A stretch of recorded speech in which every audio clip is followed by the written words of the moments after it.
Hi, I'm Kate Hudson. And my name is Oliver Hudson. We wanted to do something that highlighted our relationship. And what it's like to be siblings.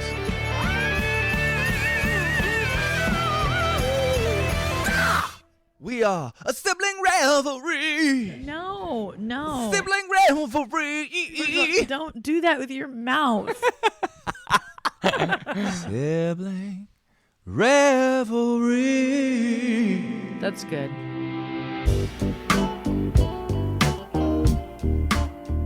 This was such a great conversation.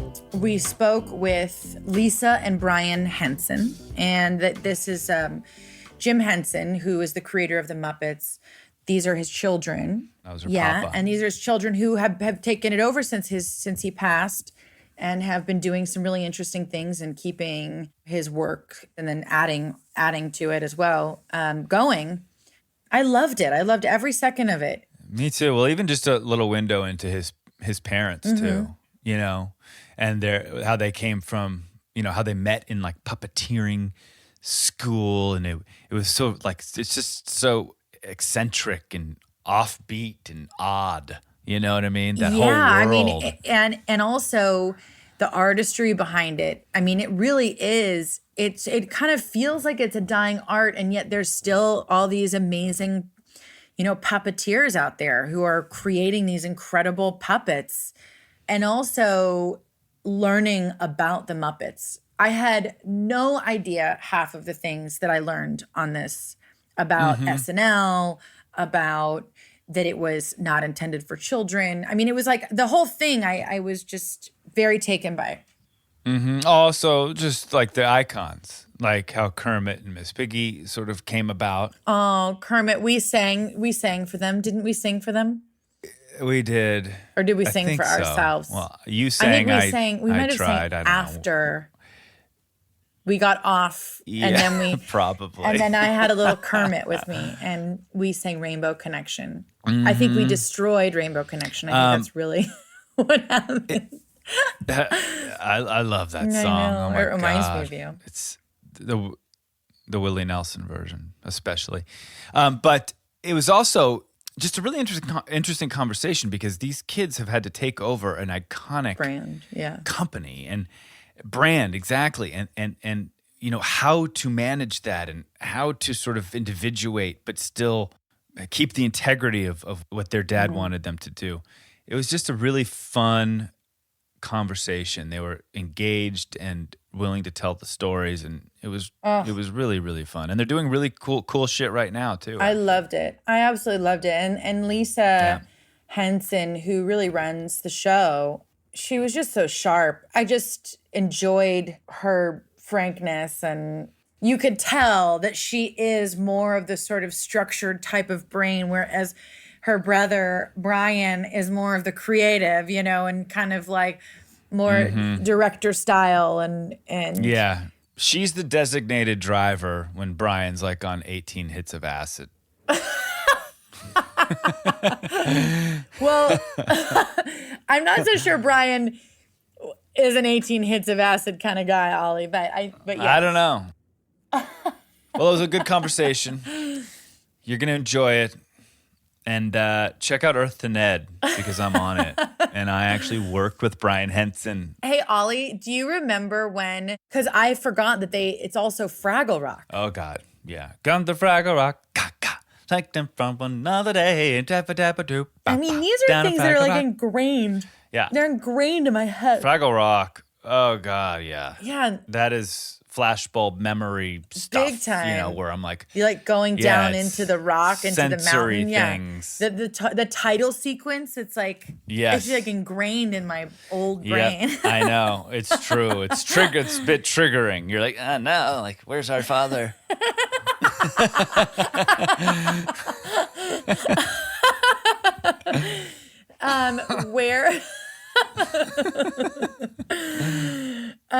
What was your favorite Muppet? That's a hard one. Gosh, I mean, Animal was always stood out. You know, he was just crazy. I like that. You know. Yeah. But then Oscar. You know, Oscar the Grouch. Always dug him.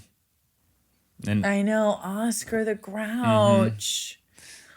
Oh, Beaker always made me laugh. He's just a weirdo. I loved Animal. Animal was great. And Miss Piggy. I mean, Miss Piggy. I Piggy. just always That's thought she it. was Yeah. so funny. I mean, She was badass. all right. Well, I hope you guys enjoyed this episode. It's really interesting, and we absolutely loved having them on the show. Yeah, we started off by talking about Earth to Ned, which I did, which is now on Disney+. So, without further ado, here is Lisa and Brian Henson.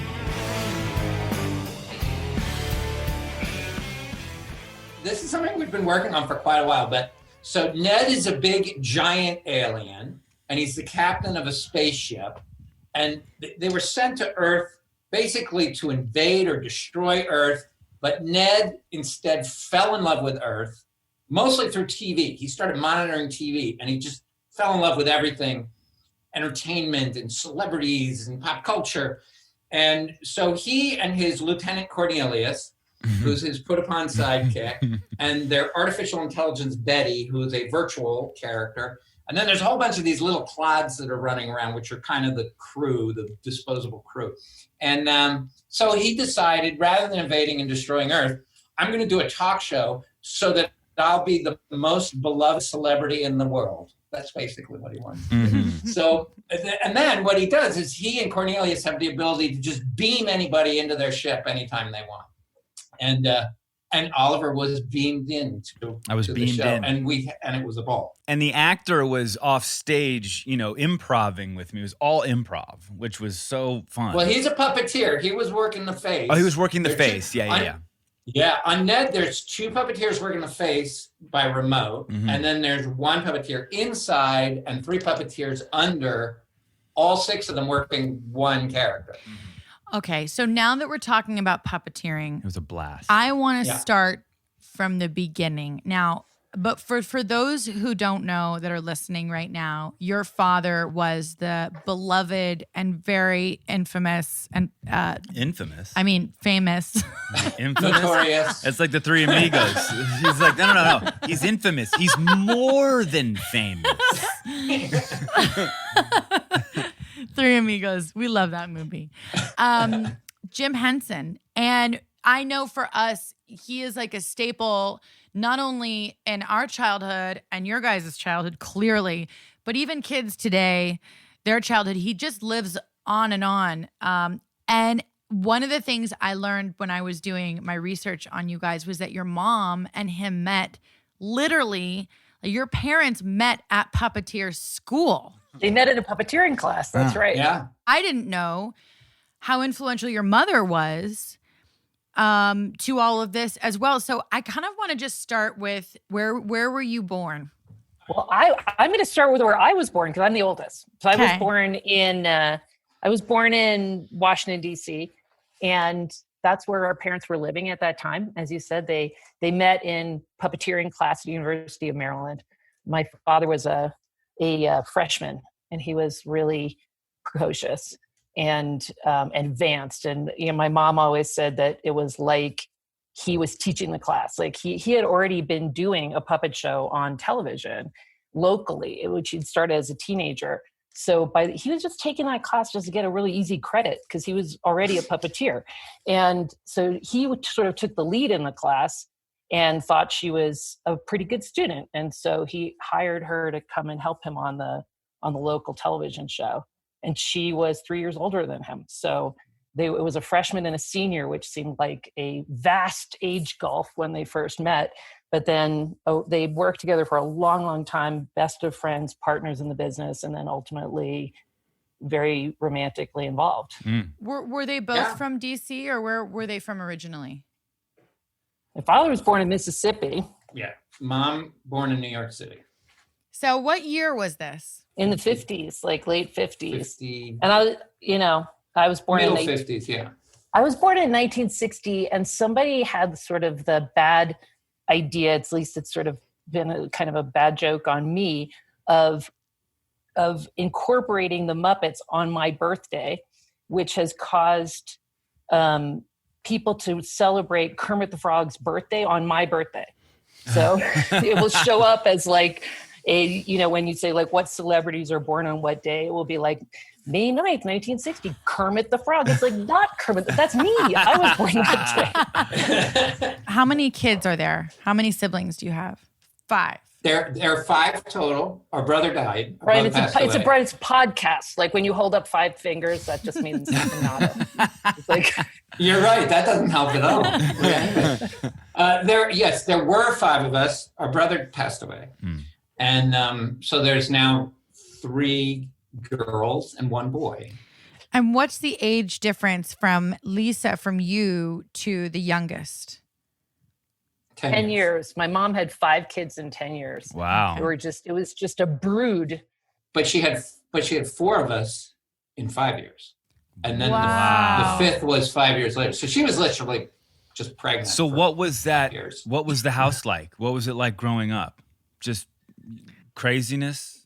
You almost asked the most unwelcome question that we're always asked, which is like, did Dad do puppets around the house? Oh, no. And did we think the puppets were real? So I wasn't going there quite yet. No, but Oliver, you're allowed to, because when Oliver came on Earth to Ned, we asked your permission, but we did the whole interview where Ned is only excited about everybody else in your family. Yeah. Well, I was going to say, like, confused everything, and just wants to know about Kurt. And Yeah. Cody. We have that in common. I was going to say, like, the relatable aspect of this interview will be, we know what it's like when people ask the same. So what kind of advice did your dad give you when Was it just performing every morning at breakfast? Yeah, Like, that's right. Were no. you singing? Did you sing a lot? Right, yeah. Around the Didn't table. happen. No, well, for us, we had a house full of animals, and our mother she co-founded the Muppets and was but obviously once it was a house full of kids, she was also like an art teacher. She would sometimes be a substitute, but she was like an art teacher at home. So there was always crazy arts and crafts that were half finished in rooms all over the place. And then there was just animals everywhere.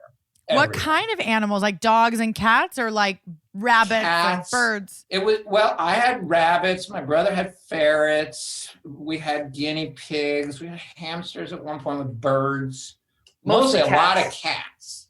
And the cats, we couldn't even keep the cats away. Like, the cats would run away from a neighbor's house and come move into our house. And then we couldn't get the cat to move back to the neighbor's. So we just ended up like gathering cats like a snowball. Yeah, some of them didn't have good names either, because after we had so many cats, then they would just get named for like where they came from. Like one was named Wilderness, one was named Woods, Woody, and and then we just gave up. One was named Kitty. Although my cat that I had, we were allowed to name the first cats we got. We each named, and mine was named Snowy Feets. Wow. Because he had white feet. But it was specifically Snowy Feets, which was weird. Like but the other thing Snowy about Feets. our cat house is the cats, the way they would get into the house is we would leave this door open on the second floor terrace off the back of the house. And the cats would climb the outside of the house, which was wood. Literally, they'd hang on with their claws and climb up one story to get to the terrace. And that's the way they would get in and out of the house, particularly during the night. And the raccoons figured it out. And the raccoons started following the cats up. And then the raccoons and the cats got along, so it was all fine. And so the raccoons started eating with the cats. And my mother was like, what the heck, I'll just feed them all. So then we got to the point where we'd be sitting having dinner, and there'd be 3 raccoons at the right at the patio door next to us, just waiting for their dinner. It was crazy. The house was like a crazy zoo. It was. It really was. Were there any rules? I mean, was it very a free home to do what you please? Yeah, it was pretty unruly. Yeah. It was pretty free. Like there were even like things you would think they have to have a rule against, that, like jumping off the balcony into the swimming pool, or jumping down the laundry chute 2 floors. Like everything was allowed as far as I can remember. Isn't that wild? Yeah. When you were kids, was the Muppets happening? Yeah. Was that before you were born? Yeah, the Muppets were started, what, officially? Did 55, Lisa? 55 to 58. It's like I think Mhm. it became incorporated in 58, but really they started like in 55, which is, 5 years before Lisa was born. No, definitely. And then like Sesame Street. See, up until Sesame Street, our dad never did he didn't do kids stuff. Yeah. He did the special with your mom. He was on. Yep. That's right. Yeah. And oh my God. I forgot about that. That's right. And Kermit was a guest. And they did a very funny piece where Goldie kisses Kermit, and Kermit warns her that he might turn into a prince, and then she kisses him and she turns into a puppet. And then Ruth Buzzy comes in, and everybody turns into puppets because they're kissing each other. It's pretty ridiculous, but hilarious.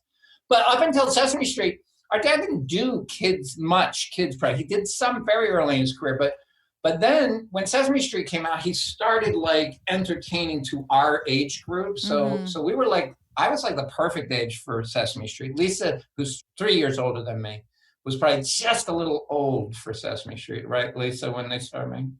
Sesame Street came out when I was 10. So I would say I was really a lot too old for Sesame, since I learned my alphabet away a lot longer. Right. But also originally Sesame Street was targeting like the 5-year-old market. It's gone younger and younger and younger as it's gotten older. So how did it all start, though? I mean, Sesame Street was for kids. It was more sort of adult material prior to Sesame Street. Yeah, before that, he was on Ed Sullivan. He was a regular on the Muppets as an act. Was a regular on Ed Sullivan. Did the Tonight Show. Did Your Mom special, Sonny and Cher. They would basically do appearances, and then the Muppets had some specials too. They did in fact, we were just looking at his my dad's diaries, and after doing the Goldie Hawn show, he came up with the idea of doing a Valentine's special, and he wanted to do it with Goldie, but then I guess she wasn't available, and he ended up, once he finally did sell it, he ended up doing it with Mia Farrow. But it's interesting that it was. Oh, that's so cute. I love that. Isn't it crazy when you think about like what that time must have been like for them? Because you had just that one opportunity. How many channels did you have, to be able to do a special like that? Yeah, and those variety shows were so interesting. I remember going to watch a lot of the tapings, and even the idea of a variety show is a little bit alien today. Like, because I tell people, they were like, how did the Muppets get started? I said, well, they were on variety shows. They were a variety act, and they went from one variety show to another. And ultimately, the Muppet Show kind of grew out of that, because it was the Muppets' chance to have their own variety show and bring on guests versus them being the guests on somebody else's variety show. Mm-hmm. But the whole genre, it feels like it's so much of the past. Yeah. Oliver and I were just talking about this, how we want to do a show, and we were like, maybe we should do a variety show. I know, they're dead.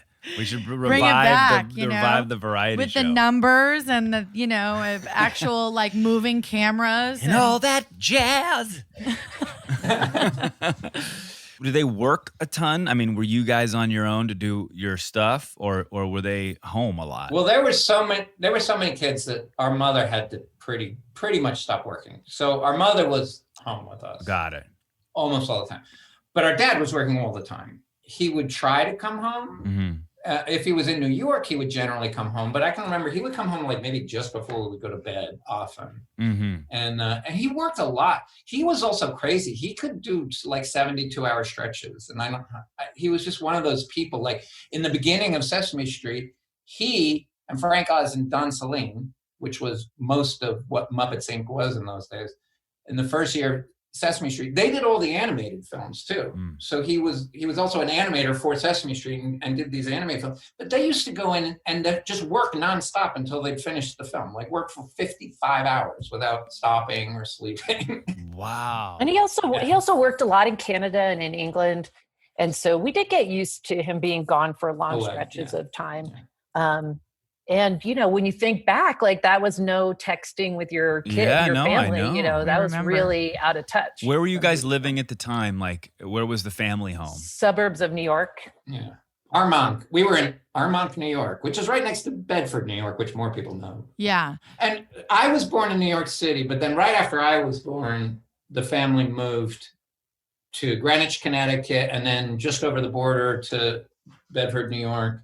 And that's where we grew up until we all went off to school. So wait, growing up, what was your relationship like with your siblings? Was it a pretty tight group? There's a lot of you. There's 5 of you. I mean, was it a big unit, or were there little factions? At first, when we were really young, like we didn't even have other playmates. Particularly, we lived in this beautiful home in Greenwich, Connecticut. In Greenwich, yeah, we had and there were no neighbors. And my mom is a little bit antisocial, so like we were each other's playmates. That was it. And then later we moved to Armonk, New York. We had a neighborhood. We started to make some other friends. But yeah, when we were little, we were extremely close knit. Yeah, we were close, but there weren't factions so much, but certainly we were so close in age that always creates some issues. Like I wanted my friends, but my brother wanted my friends. And then my sister, like for me, I've got there's a sister between Lisa and I. So and Lisa and I are only 3 years apart. So, and there's one in the middle. So my older sister was just like 1 to 2 grades higher than me, depending on whether it was before or after I had to be held back.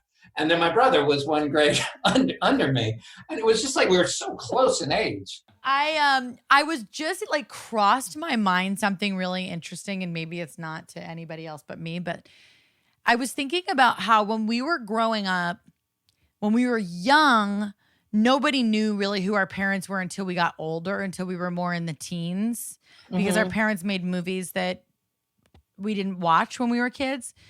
So, but for you guys, your parents did things that like every kid was watching. I mean, like millions of kids over 100 countries watched the Muppets or Sesame Street. Like everybody that you must have known when you were little knew that like your parents, your family was the number one thing they watched. They knew the Muppets.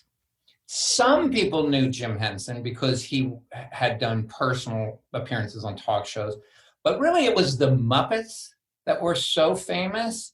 And then what happened is my dad, I think he did was it Lisa, the first American Express card commercial? It was that American Express card first campaign. Yeah, the first time they did that signature campaign where the one where they said, "You may not know me, but you do know of me," or what was the catchphrase of that, Lisa? Do you remember? Something like that. I remember that, yeah. It was all hosted by people who their work was very well known, but people didn't know them. I don't know.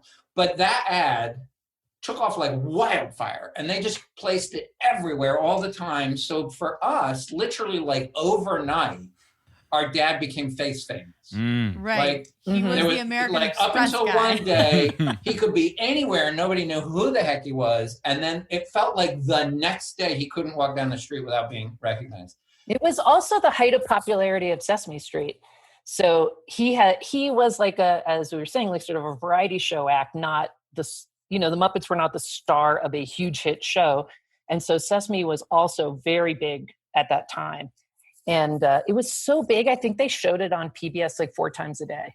Like you could just turn on that channel and it would just be Sesame Street all the time. And so, yeah, the 1-2 punch of the American Express ad and then the Sesame Street success. And I think this was around 71 or so that this happened. Then suddenly he was very famous. I was just talking about this, actually. I forget with who, but I was saying how Sesame Street was so far ahead of its time as far as inclusion and diversity and, finding the oddities and bringing them to light. You know what I mean? It was just so far ahead of its time. It was so progressive. Yeah. So progressive. It truly was. And also the equity, the idea that that urban kids were not getting the same advantage of private preschools. And even at that time, it wasn't even preschool, it was really kindergarten.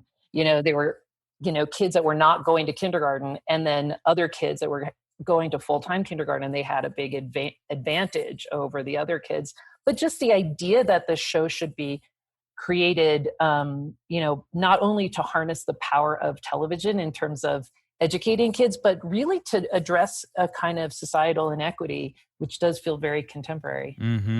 It does. I mean, obviously that was your dad's vision, right? I mean, from the It get-go. actually wasn't. Oh, no, no. he was on it from the very beginning. He was a big talent get for them. Got It was it. actually created by academics and public television producers who they had a workshop called Children's Television Workshop, and it was with academics at Harvard.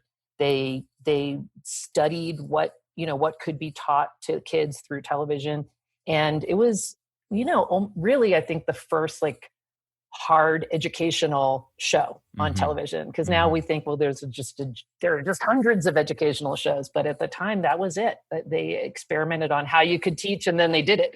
Yeah, I mean, the big shows when Sesame Street came out were like Mr. Rogers and Romper Room. Romper that was local. Room No, that was and local. Captain Kangaroo. I remember. Yeah. So For me growing up, like I remember going on the sets of Big Trouble in Little China, and I was just in awe, right? Like I mean, it made me want to be creative. It was like, oh yeah, this is the world that I want to be a part of. I want to do this. I mean, I wonder, there's 5 kids. Of all of the kids, did all of you guys have a little bit of that where you wanted to follow in this footstep? Because your mom too, I mean, even though she's clearly a creative, I mean. Oh, huge. And she founded the Muppets with our dad. It was just, there was so many kids at home. But definitely we all spent a lot of time on the set with our dad, largely because he worked so much that, for instance, if he was working in New York on a weekend, he would take at least one of us to work with him.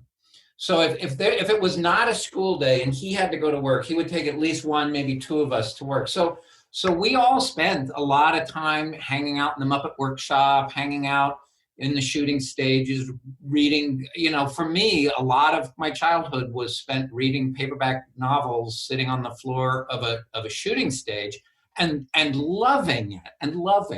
Me and too. Not only on the floor, but under the puppet stage. Yeah, like literally, yeah. The way that the puppeteers work, they have a raised stage, and then. So the set is raised. So there's this whole kind of underground below the set of scaffolding and such. And there's also monitors down there so the puppeteers can see what they're doing. So as a child, you could plop yourself, hide under the stage, watch what they're doing on the monitors, and just go about your business of reading, homework, whatever. Yeah. And we did long days on the set. Like, it wasn't like, oh, visit for an hour and a half. It was... call to wrap, and you just got very used to being there. Yeah, we just hung out for 12 hours under the set. We would just sit there all day. It was just what we did. Was it nice to get picked? Meaning, like, Dad's like, all right, you guys come with me, and the rest are like, God damn it, Yeah, actually, but I think he was always very careful to try to kind of give equal time. I think he was always very careful. I think like those days that we spent with him while he was working and get to be the one kid or the one of the 2 kids that were there with him that day would feel really, really special, because he was incredibly inclusive. Like, he would bring us into the editing room, to every meeting, to the story meeting, to the private conversation with the executive producer about what's really going on. Like, we really went with him absolutely everywhere. And then consequently, as you were asking, we did all get very interested in the business. And all of us did work in the business in different ways since we were teenagers, or, unofficially even earlier. And he had this idea that we would have a family company. So he was sort of looking at all of us to see what roles we could take within the company. And, some of us embraced it. Some of us were a little rebellious about those roles. Ultimately, here we are. Like, we own the company together, we run it together. So it all did, his wish came true. Is everyone involved in it?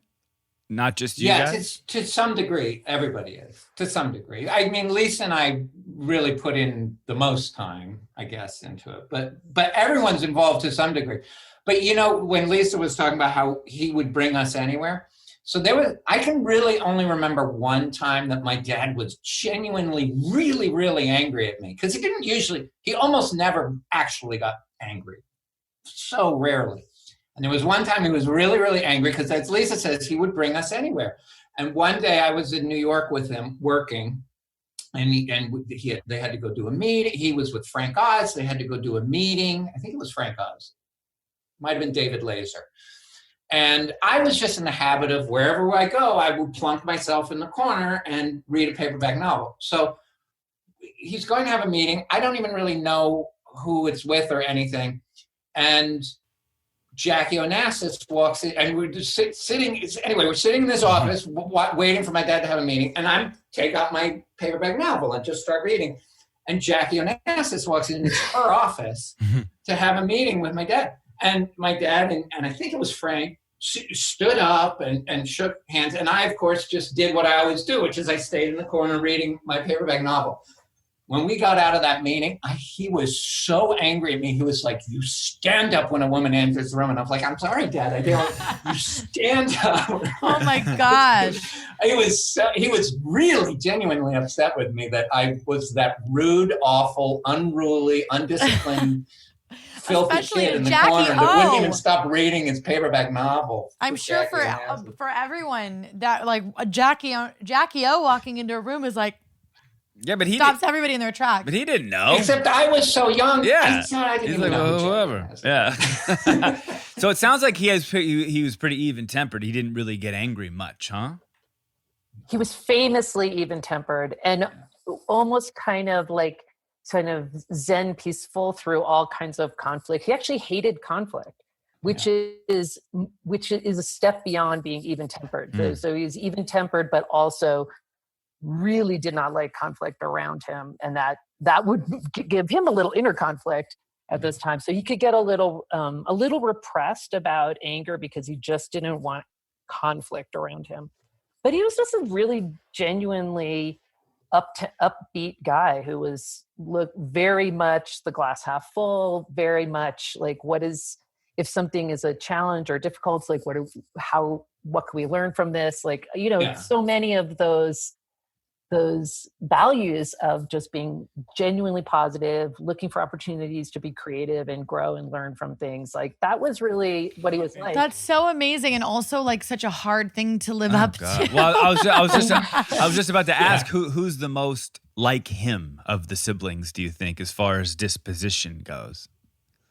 Perhaps our brother who passed away, probably. Oh, really? He is a very sunny individual. Yeah. Yeah. And mom, did mom appreciate conflict sometimes, or was she also similar, even-tempered? Total opposite. Yeah, total opposite. Loved conflict. Loved to just get into it. And consequently, they didn't remain married for their whole lives. Like it didn't work out long term because he really didn't want to engage in active conflict or debate or deep questioning. He actually was a very in the moment kind of person and truly very I keep saying upbeat and positive. There must be a better word for that, but or a deeper word for that. But it wasn't. But when we were saying our mom, I can remember her getting mad in ways that I used to love. I remember there was one time. Oh my God, she threw her. We were at the ice cream store and some guy nearly backed up into my brother and I because he hadn't looked in his rearview mirror and he started backing out of a parking space and almost hit us. And she just went over and threw the ice cream cone into this guy's car. And then we had to leave quickly. But the truth is, it wasn't like she got angry a lot. It was a little tough for my dad because they co-founded the company, so they created the Muppets together, and then my mom was suddenly so full-time mom because she was pregnant for 5 years straight, and so he'd come home from work all exhausted, and all he wanted to know was how are we, how's school, and she wanted to talk to him about work.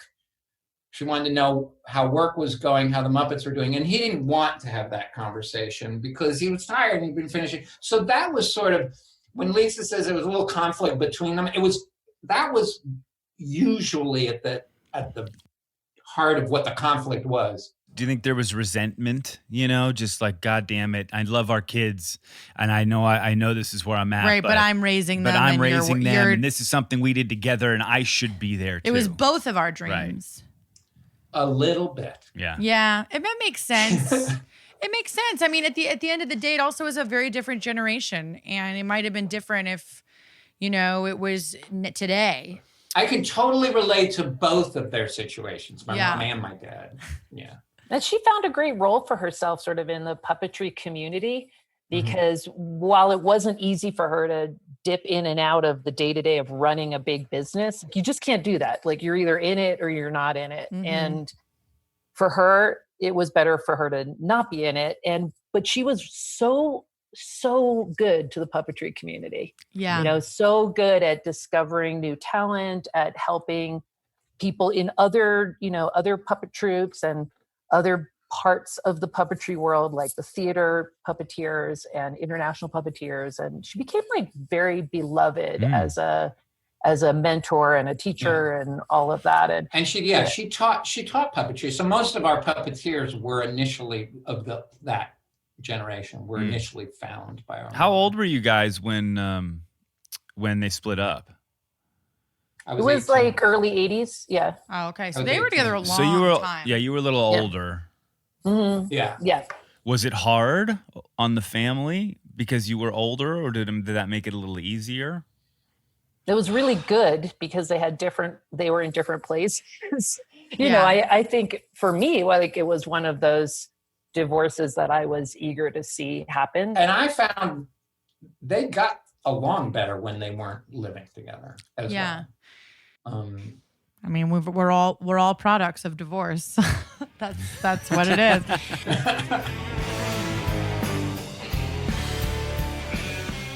Article.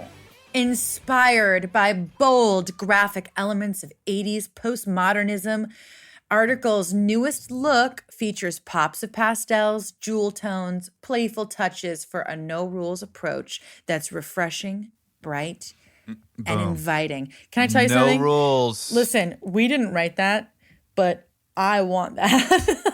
Yeah, well, the no rules Like- approach I like. Yeah, I mean, whatever this sentence is from Article's team, I just want them to know I love it and I'm in. I'm in for whatever that no rules, refreshing, bright, and inviting home feels like. Well, the no rules is they give you all kinds of options, different styles and colors and palettes and textures, and then you can create your own thing. You can breathe your own life and warmth into your space. You know what I mean? You gotta keep your eyes peeled, your Instagram open for inspiration, because Article has all that stuff. So I was gonna curse. I don't know if I can curse with Article. Article's they have a new collection, Ollie, and it is all about encouraging mixing and matching styles. I have a bunch in my house. I have my outdoor furniture is Article. It's awesome. I mean, it really is, and it's good quality. And it's not that expensive because they cut out the middlemen. So when you're buying furniture from like a place, there's so much in between that you're paying for, right? This, you're cutting over, you're saving up to 30% off basically over traditional retail prices. Right, because they're selling directly to you. There's no Right. showrooms. There's no salespeople. There's no markups. Right, And right. so you're getting the good quality at great cost, and the shipping is great too. By the way, Well, it's free over $1,000. Well, $999. $999. It's free, and then all in stock items are delivered in 2 weeks or less, which I love. And it's a 30-day return policy, which is great because honestly, sometimes you get something and you're like, this doesn't work. Article is offering our listeners $50 off your first purchase of $100 or more. So go to article.com/sibling and the discount will be automatically applied at checkout. That's article.com/sibling to get $50 off your first purchase of $100 or more.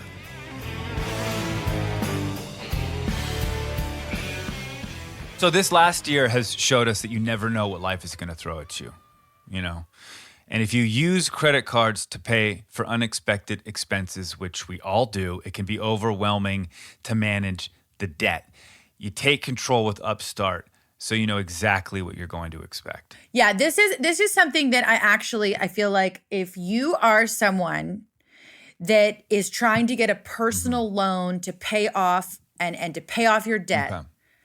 then you need to hear this out, because Upstart gives you a fast and easy way to do this, and it's all online, whether it's your credit cards, consolidating high interest debt, funding personal expenses.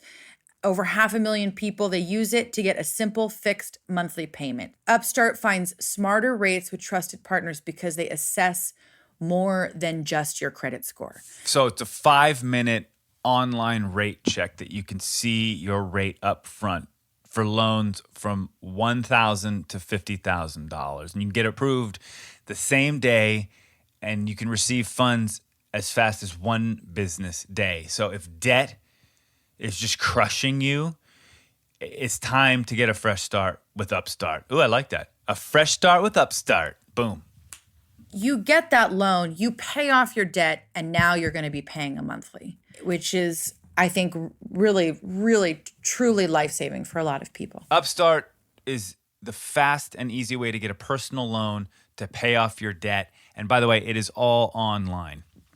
So find out how Upstart can lower your monthly payments today when you go to upstart.com/sibling. That's upstart.com/sibling. Don't forget to use our URL to let them know that we sent you. Loan amounts will be determined based on your credit, income, and certain other information provided in your loan application. Go to upstart.com/sibling.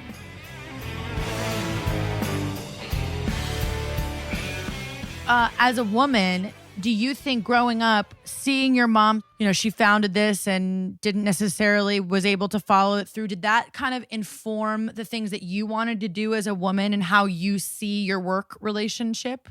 Yeah, I was so different from my mom and sometimes I would question, am I even a woman? I was following my dad, every step of the way. What can I do to be more like him in every way?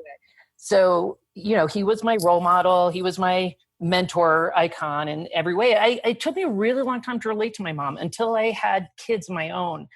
I didn't understand almost anything that she did or why. And then I had a tremendous understanding. As soon as I had kids, I was like, oh, this is huge. This is really, really amazing. You can make the meaning of your life about kids. But I had kids a little bit later, and I had a big career, and I was more defined by not being like her as I was growing up. Isn't that interesting? And when you had kids, were you able to sort of balance that career and kids? And was that informed by the way you grew up?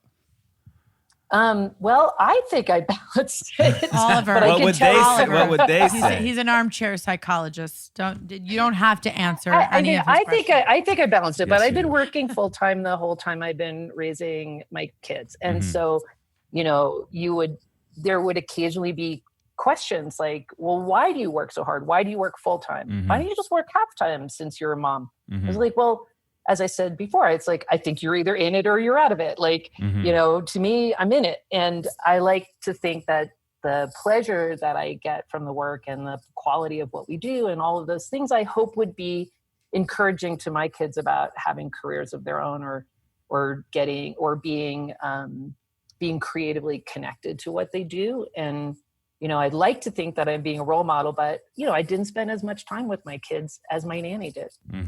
So we'll see. I hear you. Oh, God, I know. We were clearly, our dad he was the one who was setting the role model of being a functioning adult. And I don't know, I think in our family, I think what we do, what our work is a little bit too important. It's in our heads. And I think we're all just a little bit too much trying to define ourselves by what we do. And that creates, I think, natural insecurities and stuff like that. I think that what I do has been too important to me deep inside. And it makes you a little bit crazy. It makes you a little bit crazy. And I think all of us siblings are a little bit crazy in our family. Yeah. And I think a little bit of that came from it being too important. What you do is just too important. But you recognize, you know that, but you still just like, oh, like, and I'm still crazy. You're still crazy. Yeah, you do have to remind yourself, like, it's just television. Yeah. It's just puppetry, you know? Yeah, but that's like telling the monarchy, like, you're just a prince. Like, it's legacy stuff. You know, you see and you grow up with your parents not only working so hard, but caring so much about what they're putting out into the world. Like, you do feel a little bit of this sort of duty to that legacy to not let them down. Is there pressure there? I mean, at all? I know I feel that way. Yeah, no, there's no pressure. What? They were No, joking. Oliver about was saying, pressure. was there pressure? And Yeah. I was like, oh my God, are you kidding me? Yeah. I was 27 when I had to take over the company after my dad. I was 26 when he died, 27 when I was CEO. The pressure was so horrible. Yeah. It was so horrible is wrong. Right. Terrifying. Yeah. Well, Terrifying is what it was. But when I made Muppet Christmas Carol, I was 28, I think. And I was terrified throughout all of it. And the pressure to not screw up was so horrible. But it also made me really close with everyone I was working with. Everybody was so supportive. So it was also very rewarding at the end. But yeah, certainly for me, Lisa started her career. She was more in the studio system at Warner Brothers and Columbia, whereas I was freelance when my dad died. I was like, yeah, I was freelance, but at least half the work I was doing was with my dad. And I was a puppeteer and special effects and a director of TV stuff. But the pressure was really intense. I was so terrified of screwing it up. and I would say, I mean, your father, he was 53, right, when he passed away, 53. I mean, that's so young. I mean, you guys were young. I would think, and correct me if I'm wrong, that not only that pressure, but just having to mourn. It was very difficult. And I reach out sometimes to other people who lose a famous family member to remember to mourn for yourself, you know, because you have to somehow like address so many total strangers and media and all this. And you forget that you have like yourself to take care of during all of that, you know, but, and yeah, 53 was really, really young. Obviously, nobody was expecting it, and the company was turned upside down instantly, and it was very hard. I personally didn't feel any grief for a year, and then about a year later, I had huge panic attacks and anxiety, and it all like landed on me. But for a year, I was like a robot, like just a robot dealing with this. No, it's interesting. You know? It was really, I think my dad was alive in my dreams, probably still is 2 nights a week. But for probably 15 years, it was 7 nights a week. 7 nights a week, he was there in my dreams. And yeah, because we didn't really get to grieve. We just sort of had to take over, right? I mean, it had to take over, but also the whole world. It's like everybody else took it. In one way, the illusion was that it was comforting when the whole world is mourning for what you feel is your loss, but they feel it all is their loss. The whole world was mourning when Jim Henson died. And so at first you feel like this is comforting because everyone's in this with me.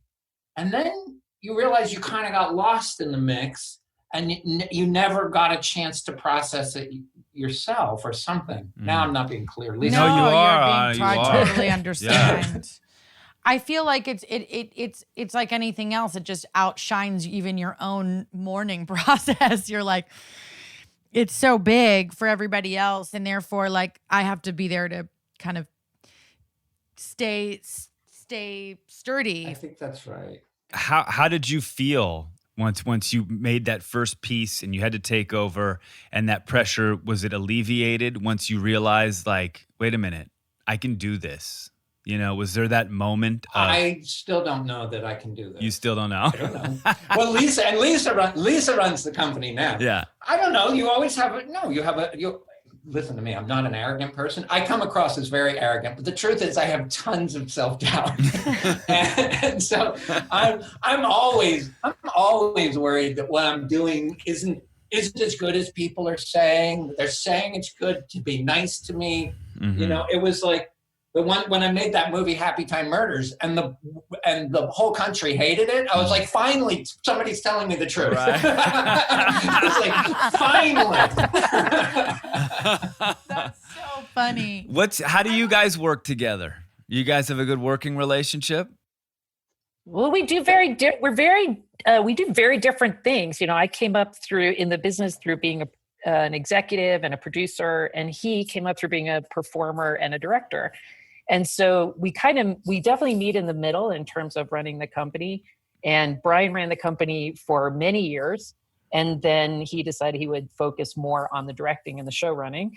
And then so I've been the CEO for a while, but I think I protected myself from some of these fears that Brian has had by just never putting myself out there creatively on the same level. Like, because I don't direct and because I don't write and I don't perform, you know, I'm being a producer, you're back, like you're behind the camera, you're behind the scenes, and you get to be a little bit more emotionally protected from the scariness of doing your own creative work. Yes, but darling, you are still a puppeteer, don't you know?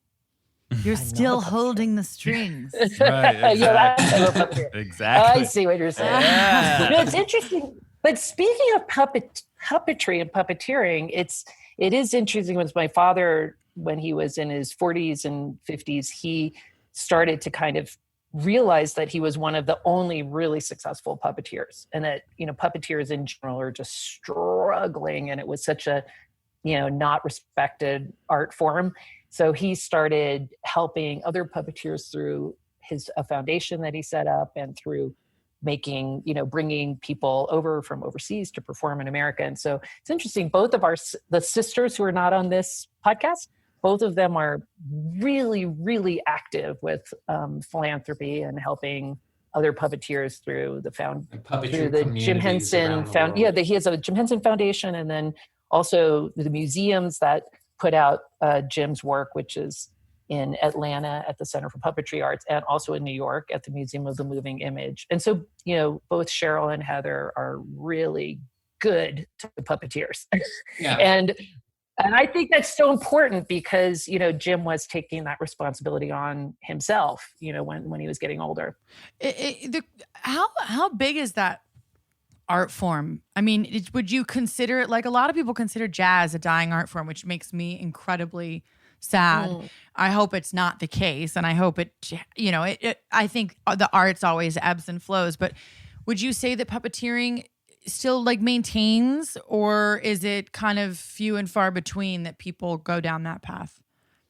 It's been small our whole lives. It's a pretty small community, and it's not much bigger than it was. I will say that the work that like my sisters have done and Jim they've done a lot to help the art puppetry world. So, you know, artistic puppeteers who want to do theater, there are a lot more opportunities for them, a lot more theaters interested in it than there was in the 70s and 80s. You know, it's still a pretty small world, very, very intimate. People really know each other. And most puppeteers are very introverted until they put a puppet on. So, you know, they get to really exercise their alter egos and stuff like that through the puppets. Puppeteers are weird people. The whole puppet, they are really weird people. I think Lisa's right. It's been a small community. It continues to be a small community, but they're really crazy people. I do remember going to all these Puppeteers of America conventions and stuff like that and going, wow, they're kind of really crazy people, but crazy not in an angry, mean way, but crazy in a really weird, they're just really weird people. It's going to be so appreciated by the pub. Look what we're doing for puppeteers today. No, hey, weird is good. Weird is good. We need more weird. Weird is a good thing. Yeah. I think the thing is that we're losing sight of all the weirdness because everything has to be so perfect now. It's like the arts are weird. We're weird people, and it should be embraced. How are some of these characters created? How, you know, I mean, is it the puppeteer themselves, or do you guys create some of these characters? They come out of basically three places. The puppet characters. So it's either the writer has created a character on the page and has described the character, and it's come from the script, and then we'll do designs. We'll pair up the character with the right performer, and then it becomes a character. Mm-hmm. But it can also come out of the designers, and sometimes a designer. We call there are some puppets that are fabricated with no plan, and like with the Muppet Show or the Muppet movies, when they start making the background characters, often the puppet builders are building puppets on their desk where they don't really have a complete plan of exactly how that puppet's going to come out, and that creates some really cool puppets. And then that puppet builder will show that puppet to puppeteers, and then somebody will go, I've got a voice for that character, and it'll come up that way. And it can come from puppeteers. And literally, like if I pull like my favorite characters, they're pretty much a third. It might have come up from the writers, it might come up from the puppet builders, and then some of them are out of the puppeteers. Like Bill Beretta does Pepe the Prawn in the Muppets nowadays, and I've known Bill since he was a little kid. And Pepe the Prawn, that crazy character, is his wife's mother, I think, or his wife's aunt, and he would do an impersonation of his wife's aunt, and then it was like, we've got to make a puppet of that. And so sometimes it comes out of the performers, sometimes out of the writers, and sometimes out of the designers, which is kind of cool, in different ways. How was Kermit and Miss Piggy like? What was the conception? Well, Kermit is so old. Kermit is one of the very, very first. So, Lisa, you want to jump on Kermit? Kermit and Piggy are very different. Well, Kermit was famously sewn from a green felt coat of my father's mother, my grandmother, and spring coat. It's like, imagine that color. It's a little bit strange for a coat, but that's the truth. And my mom told us. Kermit wasn't a frog. He was just He was just Kermit. Yeah. He was Kermit the creature. Oh, look, here comes Kermit. He didn't have the collar at that point. Kermit. And he had human feet, not flippers, but in the first Kermit. Okay. Yeah, but he sewed him when he was he made him himself, and he made him when he was really young, like still probably a teenager. Yeah. And my mom said that my father's grandfather was dying, and that he was like sitting by his side, for multiple days. And that was when he happened to make Kermit. And I was like, wow, that's so interesting. It's very deep. But in any case, he was always considered a bit of an alter ego for my dad, because he was in almost every production that did involve Muppets, unless it was a Dark Crystal type of thing. Almost all the other productions had Kermit in some manner, and he became the face of the show. And he was very close to my father's personality, but a little different. He's different, but it's close. They're like alter egos. And it was interesting because it was Kermit that was like that hosty lead character. Then for a little while it was Ralph the dog. When our dad was doing Ralph on the Jimmy Dean show, the variety show. And Ralph was on the so for a little while, Ralph was our dad's main character. He was the lead Muppet for a while, Ralph. And then after the Jimmy Dean show, it went back to Kermit, and Kermit became the Kermit that we know. But those two characters are clearly the ones that were the most important to our dad, was Ralph the dog and Kermit the frog. When I think of Oliver, right, and this is like one of those things that when he was little, he loved the Rainbow Connection. That's like Oliver's number one. The Willie Nelson version too is so good. Yeah. So Oliver, I always think of, whenever I think of like, I love that song. Still like makes me cry. Yeah, it makes Oliver emotional. What about the voice? Was that just a nat? Was it boom right there? Kermit's voice. Kermit's older than us, so now we're talking. Yeah. But basically, he just put a gooey thing into his voice. That's it. So Kermit is basically Jim Henson, but he then puts everything into a gooey machine. So he sort of gooeys up his voice, and then it becomes Kermit. And it's pitched up a little bit from where our dad's voice was. But other than that, there's not a lot. The gooey thing. Yeah. That was what he did. I want to touch a little bit on school. And Lisa, you went to Harvard. And then you were also the first female president of the Harvard Lampoon. And I do want to know a little bit about that, because I think that's really cool. How did that happen? It was really fun. I mean, the Lampoon is a comedy magazine that is published by this club, which is the Harvard Lampoon. And when I went to Harvard, I didn't feel like I fit in that much. Actually, we went to public school in Armonk, and I was aware that I had much less of a good education than a lot of the kids that I met at Harvard. It was like there were so many private school kids. They had studied Latin and Greek, and I was just overwhelmed on a certain level. But the people that I immediately just hooked into and I felt such common ground with them were the kids that were on the Lampoon. And then I realized after I joined this Lampoon that I had known other Lampoon members in my childhood that were friends with my father. So Michael Frith, who is the designer of many of the Muppets, he had been on the Lampoon. Christopher Cerf, who was Bennett Cerf's son, and Fred Gwynn, who was Herman Munster, who was who was like kind of a neighbor of ours, and a friend of my father's. So I had known these Lampoon people. So I suddenly felt like I had like kind of found my tribe. And it's funny, you were saying before, Kate, that, we're all like, we're like circus people, like creative people are weird, or they're scruffy and they're not perfect. And so when I found the Lampoon, it was kind of like those were my circus people. Like, Harvard was a little too perfect and the Lampoon was a little more imperfect and felt more right for me. And so I was an artist and did a couple of covers and graphic stuff for them.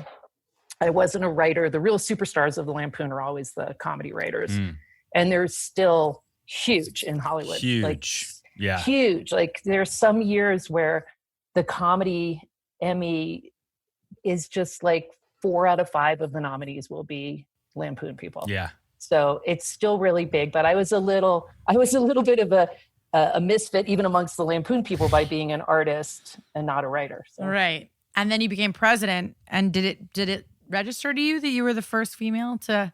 Not at all. It was one of my worst surprises was to wake up the next day and realize that it was news. I was completely unprepared. I did horrible interviews for the Today Show and Newsweek and all these things. And so one thing that I learned from that, and I've kind of taken it with me as an adult, is if somebody ever tells you need media training to do something, you must do the media training. Don't do a bunch of interviews not prepared. I try to tell that traumatic to Oliver, for me. but he still just wings it. Oh God, that's why I'm so good at them. But when you're a first, I would think that there would be a little bit of like pride. Yeah, like wow, eventually, maybe now looking back on it. It didn't seem to me that would matter at all for, in terms of bigger news, because there actually had been women on the Lampoon for 10 years. There just hadn't been a president of the Lampoon who was a woman. Yeah. And, it continues I continue to be surprised when things make news like that. But Lisa, you're CEO, you're sort of in the business side of things, but you're an artist. What are your creative outlets? Where is your artistry? Do you just put that into your business pretty much?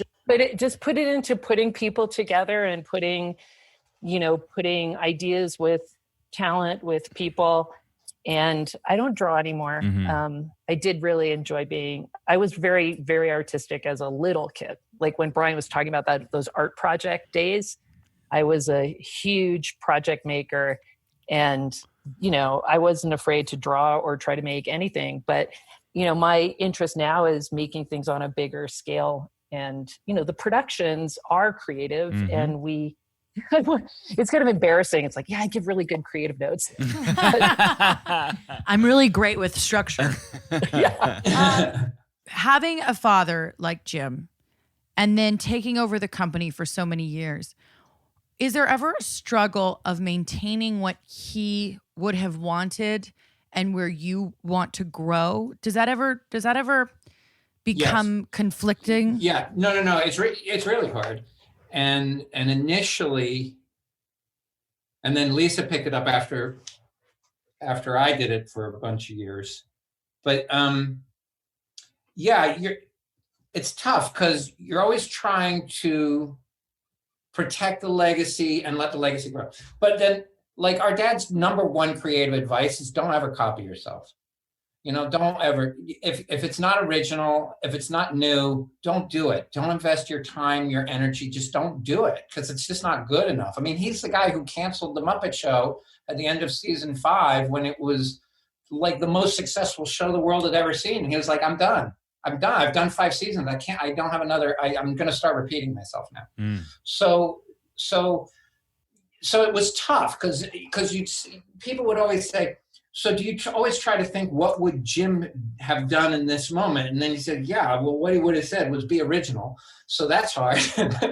So it's kind of, so it was always a little bit hard, but definitely for me, and I'm sure Lisa's feeling the same way, trying to guide the creative effort of the company to always be in sync with the big mission of Jim Henson, and then always trying to be original at the same time. And then I've had little tangents, like my Happy Time Murders movie that the world hated. That my dad wouldn't have made that. And I have a show called Puppet Up Uncensored, which is a blue puppet show that does a live show. That one's very successful and popular, which is fun. So those where is that show? Where is that? I just put it up. Well, it's a live show. It's nowhere now. So it's nowhere now. Right. There's no theater right now. Oh, it's in the theater. It's a theater show. I just do it let's say last year, meaning 19, I had it up at Not Scary Farm for a while, but I would tour it and then I'd put it up in the studio. It's just it was an improv puppet show. Yeah. Just really fun show. It's really fun. Actually, we staged it a lot at our lot on the on La Brea, so people could come and watch the show, but also get a look at our studio, which is pretty private. Yeah. So that was the most fun, I think, when you were putting up that show on the lot. I hope we can do it again. That's where I was, right? One day was I in? Was it Charlie Chaplin's office? Was that? That's where I was, right? That was cool. Yes. Yeah. Yes, what is currently the Henson lot was originally the Charlie Chaplin lot. It's the little Tudor-looking buildings along La Brea near Sunset.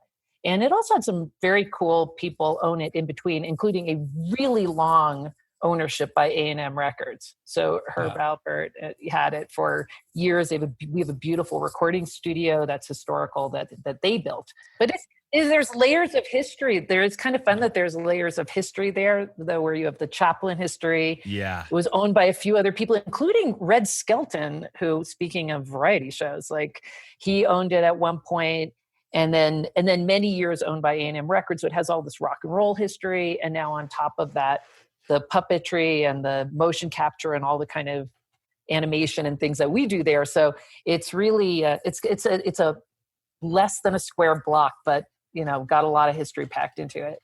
What you're doing is historical. Do you ever feel that way?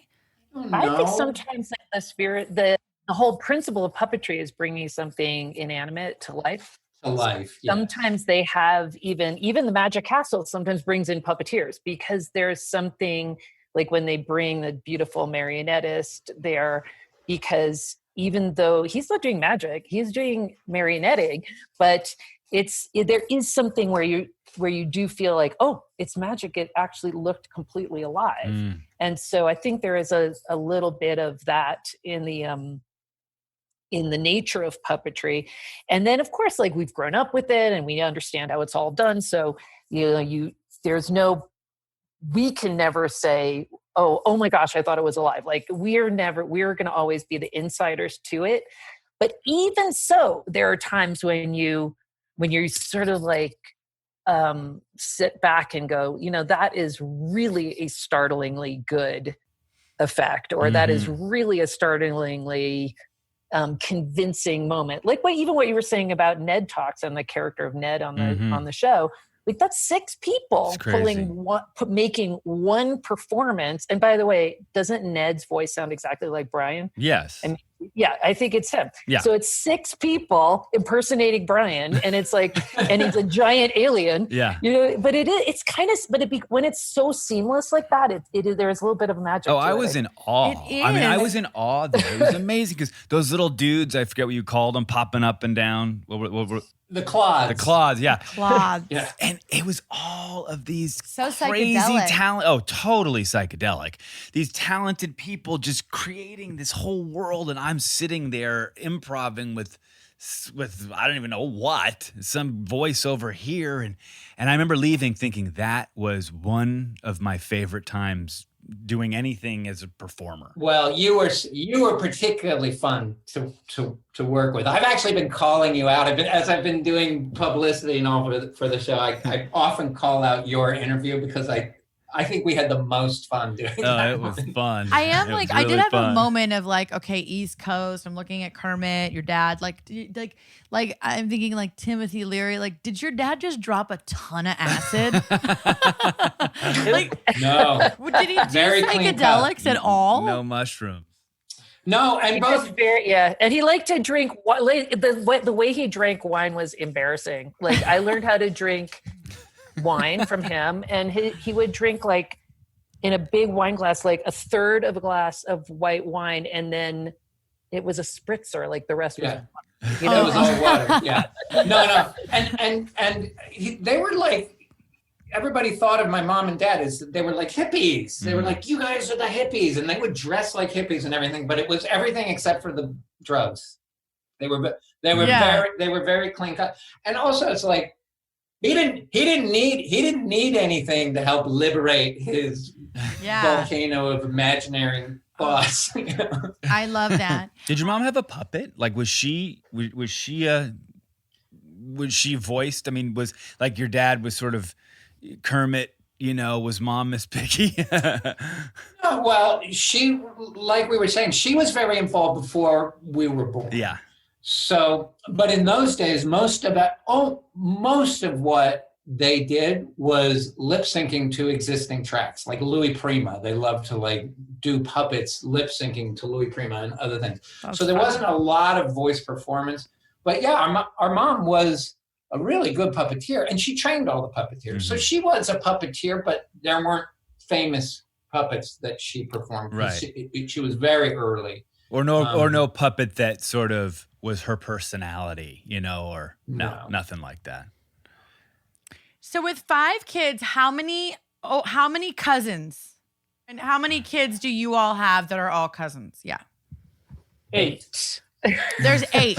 We had 2 kids each, except for one of my sisters is single. Mm-hmm. So there's 4 siblings have 2 kids each. I think it's fair to say, and we all had our kids a little bit older. I think it's interesting. We all came out of a big family, and none of us went, oh, all I want is to have my own big family. Mm-hmm. You're like, it was enough. It's like, I'll have 1, maybe 2 kids. Maybe. Do you guys We're all the get? opposite. Do you get to see each other? I mean, forget COVID for a second, but are you guys pretty tight? Do you get together on holidays and or Often. Yeah. Yeah, often. yeah, Particularly Thanksgiving, but not this last yeah, Thanksgiving. of course. Is it usually But, LA, New York, or does everybody go to Colorado? We have, it's really interesting. We've been having Thanksgiving in Florida because my father bought a little cottage in Florida in the days that the Muppets were going into Disney World. And he was planning to spend a ton of time there in Florida. So he bought a little cottage, and we go there at Thanksgiving. So that's been our, Awesome. So we- our that's routine fun. for No, so years. we kept the cottage, and nobody lives down there, so we all would go. We go most Thanksgivings, and then the cool thing is because we all own the company together. We also have our business meetings like 4 times a year where we have to spend it, and that's so it's weird. It kind of holds us together as well. We all get to see each other a lot, but this last year it's been all Zoom. It's all Zoom. Yeah. Do you guys agree, or are there a lot of disagreements? Actually, really, in terms of the company, we agree a lot. And we went through one period of time It was like in the early 2000s where we did in quick succession a bunch of business deals that were very complicated. So it was about 10 years after my dad died. We sold the company. We bought it back. We sold the Muppets to Disney. We launched something else. And in that period of time, we realized like these are not the transactions that people do very well in family companies if they don't get along. And everything went really, really smoothly. Nice. So, you know, even though we have sibling conversations, like there are times when we are just a family and we might disagree about family things. When it comes to business, we were like very in sync and very easy to do business with, actually, you know, because we're not, you know, like people don't have to kind of psych out, like, what are the family dynamics if you want to work with the Henson Company? Like, you just don't have to think about that. Right. Do you have memorabilia like up the wazoo?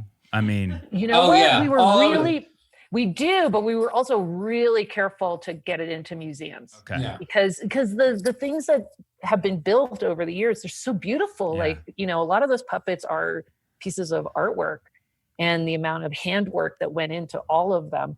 So, you know, the puppets from the early years were sought after by museums. Nowadays, the things we make, they're still really artistic, but it's a little bit harder to figure out where to put them all because they're not all of historical importance. What about Kermit, the first coat, the Kermit made out of the coat? That's at the Smithsonian. Yeah. Yeah. Yeah, our mom got like the very earliest Muppets. They're all at the Smithsonian. Okay. That was something that our mom did. Before we speed round, I got to know about Miss Piggy because she was such a staple in my life. Oh, she was just so different. It was you were a great story. Actually, she was my first crush. I was like attracted to her for some strange reason. I like that sort of gruff, you know, like, you know, that's my kind of woman. Frank used to describe her character as she's a truck driver who thinks she's Marilyn Monroe. Oh, hilarious! Great. She came in with a Muppet Show. So she became part of the starring cast of a new show. So she had no history before the Muppet Show. But she wasn't even in the original main cast of the Muppet Show. She wasn't like one of the characters who was drawn out and sketched out by the writers. Like when you were talking about where did the characters come from, this one came really from Frank Oz as a performer, imbuing a very supporting character. Like this pig puppet was just in the chorus. And in the very early, he wasn't even the only one who did the character.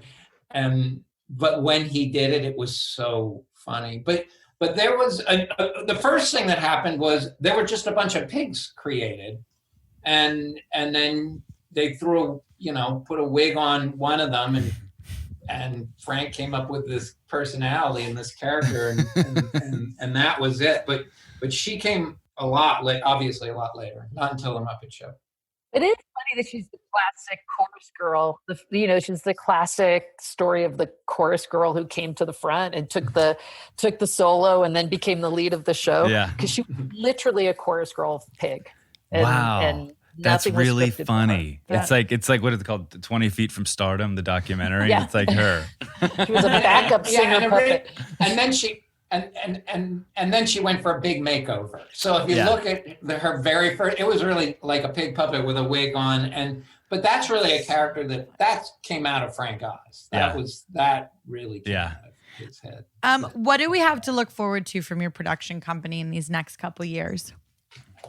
So many things. All sorts of stuff. I mean, we try to say everything that we do has an element of fantastical invention in it, but nowadays we do 3D animated shows, we do 2D animated shows and keyframe animation. We do digital puppetry, which is 3D animation, but it's all puppeteered. It's all live performed and live shot.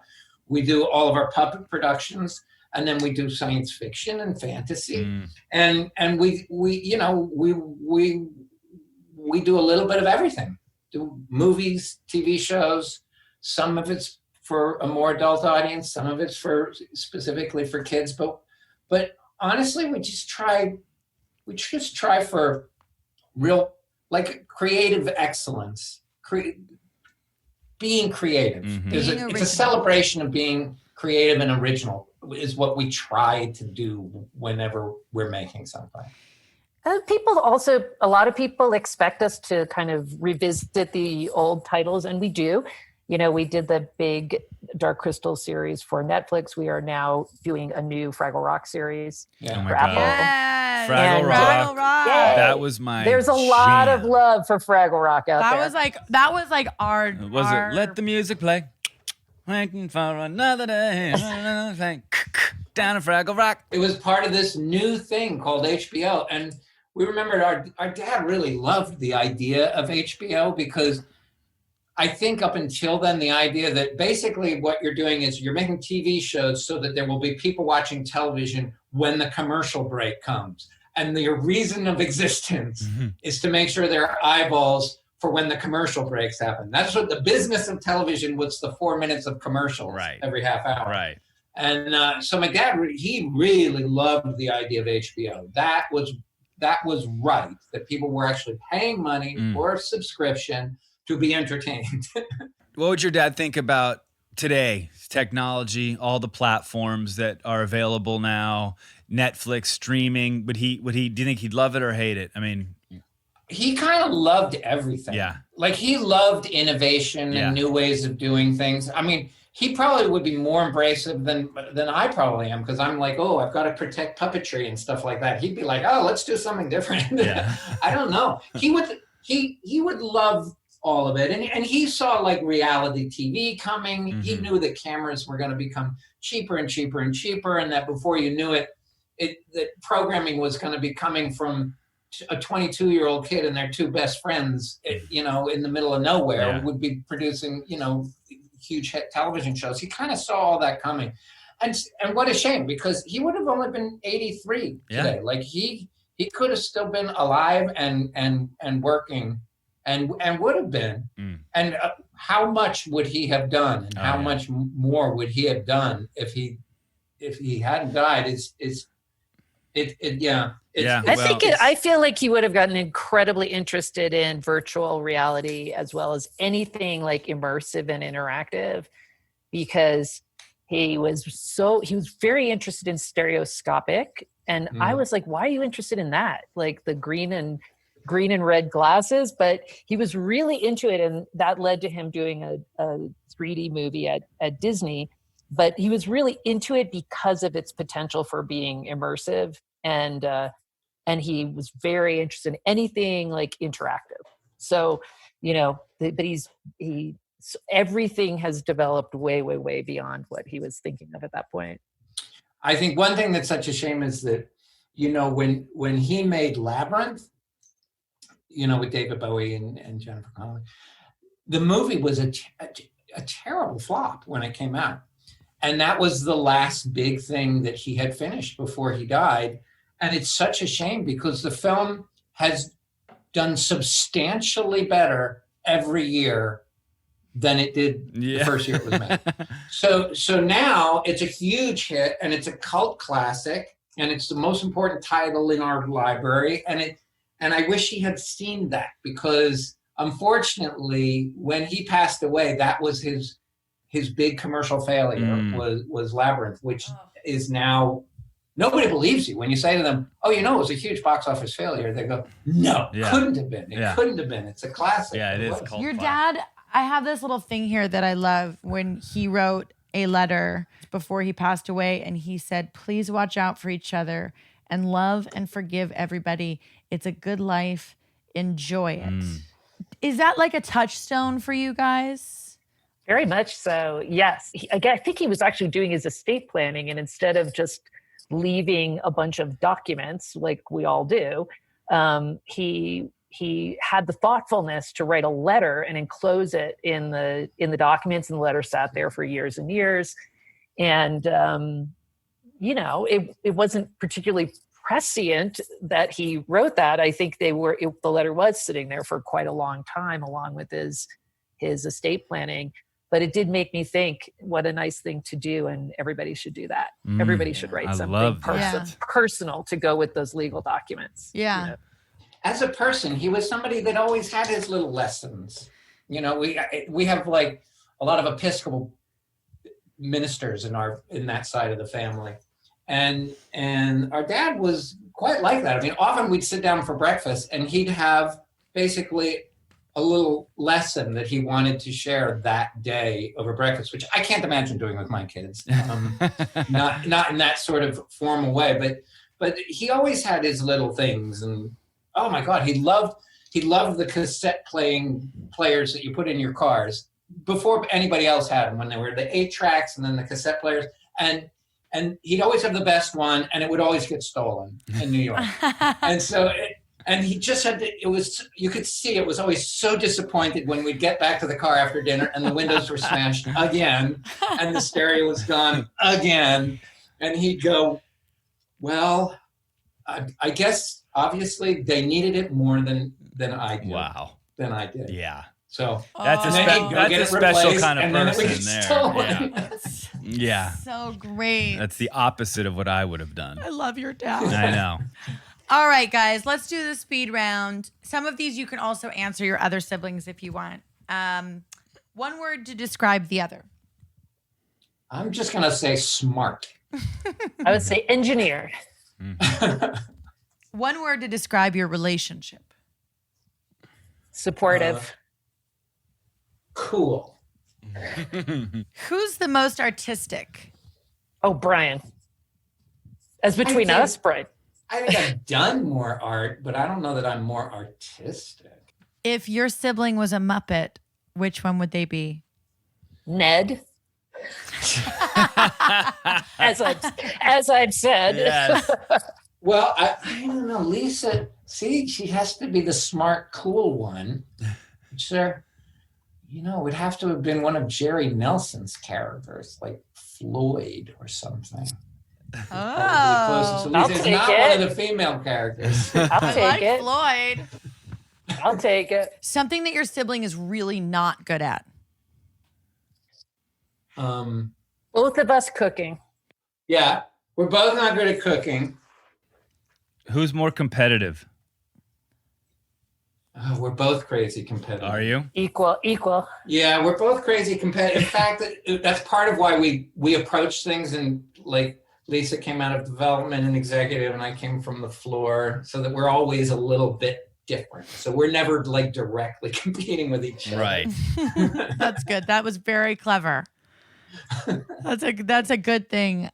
Who gives the best advice? Me. Oh, that's so interesting. No, actually, it is Lisa, because I'm terrified of giving people advice. I don't want to give people advice. If you guys disagree, or when you do disagree, is there a topic that you disagree on the most? Is there something that you guys just do not see eye to eye on? This one just ought to be at the tip of my tongue, and I can't think.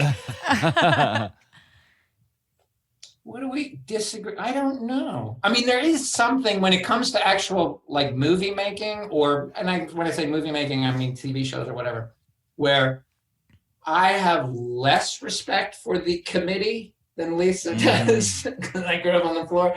I have more respect for the vision. Yeah. That's But good. That's That's good. So I good. guess I that's like a good that. struggle there. That's a good one. First celebrity crush. Oh, mine was 100% Debbie Harry. Yeah, that's a good one. 100%. Yeah. It was almost Linda Ronstadt, but then it was Debbie Harry. Right there. I'm like blanking out. But I have a feeling it has to do with that first season of Saturday Night Live. The Muppets were on Saturday Night Live, and we got to go from the whole first season. We got to go and watch Saturday Night Live, and that was like when I felt like I grew up from being the high schooler that I was at public high school in Armonk, New York, to like a cool person that goes to New York City and goes to 30 Rock and watches Saturday Night Live and comes home and tells people at school that I was there and saw it live, season 1, 2, and 3. It was just season 1. But you're like I was in high school. I was in high school. That's the cool. coolest. 11. I was like 11th grade or 10th or 11th grade.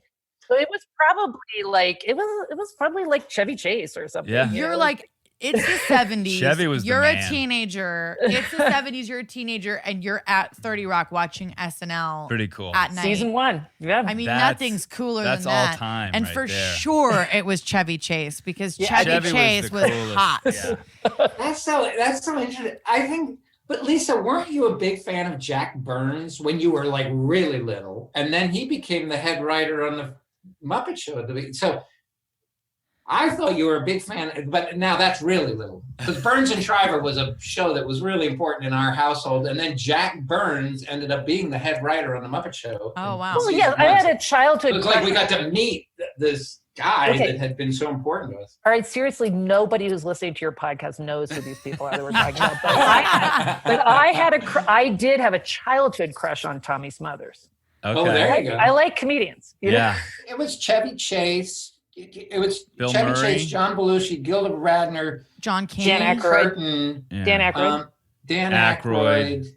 Belushi was And- Belushi the first year? No. Yes. Yeah. He was. He He there was. right He at the was. beginning. Yeah. That's so cool. Oh, it's the Oh. coolest. I remember because I remember him going around the halls going, "Oh, what? Uh-oh, here they come, the mucking Muppets." You didn't actually witness that, did you? I absolutely witnessed that. You witnessed it? That's like, I thought that was an apocryphal story. That's No, I saw him walking down the hall, and he yelled, said the "There mucking they Muppets?" are, the mucking Muppets." There you go. Some of Which those he only apocryphal did stories are very true. lovingly. No, I heard it in the hall. I mean, the poor Muppets. You know, they were really, really a big flop on Saturday Night Live. Oh, were they? I didn't even know we were that. really cool that we got to go and see it. The Muppets were like the only thing that didn't work on Saturday Night Live. So it was this outrageous, huge hit, and everybody was talking about it. And it was the show of, it's been the show of the century practically. And the Muppets got fired off of it after season 1. They were Aw. Okay, now to say they got That's fired. so yeah, now- sad. No, but let's go in because Kate earlier were saying, but what really happened was Jim was trying very hard to make the Muppet Show, and all of the broadcasters in America said Muppets are for little children. That's what Sesame Street has proven. The Muppets are just for little kids. And my dad was furious, so he made his first pilot of the Muppet Show was a Valentine's special, the Valentine's with Mia Farrow that was going to be with your mom, and but it was with Mia Farrow, and he made that, and it went on air, and that was his pilot, and all 3 networks passed and said, no, puppets are for little kids. It's Sesame Street. You should be sticking with that. He was furious. So the next pilot, he then sold a second pilot for the Muppet Show, and he called it Sex and Violence with the Muppets, so that people wouldn't say it was just for little kids. And he made that and put it on air, That's and funny. all 3 networks passed on doing the series. And then he was so pissed off that everybody was saying you should just be doing children's shows like Sesame Street, that then he went and did Saturday Night Live because it was already controversially going to be the most offensive adult TV show ever made of its time. So he's like, that's where I'm going to be. I'm going to prove that I'm not just for little kids. And then during that season 1, Lou Grade in London, who ran ITV or ATV Studios, called and said, I've seen your pilot. Bring your Muppets here to England. I will make a series. We will shoot the whole series and we'll sell it back to America, which is exactly what happened. So you're saying he got fired, but Lisa, as soon as Lou Grade wanted to make the Muppet Show, he was counting the days until he could get off of Sesame Street. Get off of Saturday Night Live. Because all he really was trying to do was get the Muppet Show made. That's a He was great pitching story. the Muppet Show for years and years and years and years. It's really interesting because people think he had so much just automatic success, but like how much rejection he had for the Muppet Show was incredible. The success of Sesame Street was a problem because he was sort of on a track that was pointing to the Muppet Show. And then Sesame Street was so successful that everybody was like, well, make more preschool education shows. And that's not what I think it's really important for any creative to hear these kinds of stories because I'm always like, success is like you hear more no than you do yes. And yet you just have to keep going to know that the Muppets took so long. And it's wild, right? It was really hard for him. Okay, I have to ask, what's your personal favorite Muppet? Ralph the dog. He's great. I usually say I can't answer this. They're so good. Go on, give it to them. You've never told anybody your favorite Muppet. They want to know. Yeah. I don't know. I like them for different reasons, but I guess Gonzo probably was my favorite. Gonzo is the Gonzo. greatest. Gonzo is the greatest. Does anybody ever say that Kermit is their favorite? I mean, it's like, I feel like because he's like the number one, nobody says he's the favorite. I love No. Most people favorite. Most people do say Kermit's their favorite, and I often say Kermit's kind of my favorite because he was the most like my dad. I mean, Kermit was. If you know Kermit well, you knew my dad well. Yeah. Okay, so the very last question that we always ask, Ollie, you ask the questions. Two-part question. First part being, if you could alleviate something, if you could take something from your sibling that will alleviate a stressor in their life or something to make their life a little bit better, what would it be? And on the flip side of that, if you could take something for yourself, a quality that they possess that you wish that you had, what would that be? Well, Brian was speaking earlier about feeling pressure and stress of living up to the legacy. I'd love to take some of that off of him because I think he's great in his own right. And I would like to take a little of his perfectionism onto me because I think as a producer, I need to get things done. And so I'm like, hey, let's just approve 75% of everything we look at, because we just got to get going. So if I could take some of his perfectionism on me so that our work is better, if I could afford to do that, I definitely want to do that. I don't know what I would take off of Lisa. I don't know. I know of burdens that she has that are too personal to talk about. Yeah. But you can say that. Certain burdens. She has that are certain too personal. Just the two personal burdens. that I want to take them I wish away. she didn't have to have, that are not of her making. Mm-hmm. And then if I could be able to multitask, I feel like I'm incapable of multitasking. For me, multitasking means I do one thing for an hour, then something else for an hour. I can't even do 2-3 emails at the same time. It's like I have to stay with that email until I'm done with it, and then I can do the next one. Lisa says, well, I can manage 8 shows. It's like, I don't know what that means. I can delegate 7. That was excellent. Thank you guys so much. Thank you It was so so much. fun talking to you. It was awesome. It was our dinner party. I know, I this love was it. great. It's been really, really fun and lovely talking to you guys. Sibling Revelry is executive produced by Kate Hudson and Oliver Hudson. Producer is Allison Bresnick. Editor is Josh Windisch. Music by Mark Hudson, a.k.a. Uncle Mark. If you want to show us some love, rate the show and leave us a review. This show is powered by Simplecast.